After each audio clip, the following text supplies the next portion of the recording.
যশোরের অভয়নগর উপজেলার শুভরাড়া ইউনিয়নের ঐতিহ্যবাহী বাসুয়ারি দিঘিকে ঘিরে আবারও বসতে যাচ্ছে বহু প্রতীক্ষিত ঐতিহাসিক মেলা।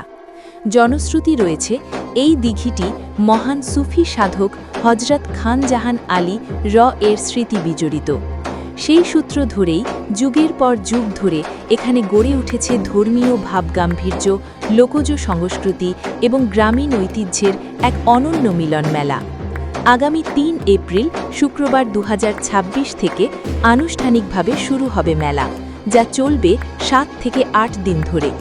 দূর দূরান্ত থেকে হাজারো মানুষ ছুটে আসেন এই মেলায় অংশ নিতে। মেলার জন্য ইতোমধ্যেই এলাকাবাসী প্রস্তুতি সম্পন্ন করেছেন, আর চারপাশে বইছে উৎসবের রঙিন আমেজ। মেলায় থাকছে নানা ধরনের দোকানপাট, গ্রামীণ হস্তশিল্প, খেলনা, মিষ্টান্ন এবং বিনোদনের আয়োজন। শিশু থেকে শুরু করে বড় মানুষও উপভোগ করবেন আনন্দময় এই মেলাকে। ঐতিহ্য, বিশ্বাস ও আনন্দের এক অপূর্ব সংমিশ্রণ বাসুয়ারি দিঘির মেলা প্রতি বছরই হয়ে ওঠে মানুষের মিলন মেলা ও স্মৃতির এক বিশেষ অংশ। সবাইকে স্বাগত এই আনন্দময় ও ঐতিহ্যবাহী মেলায়।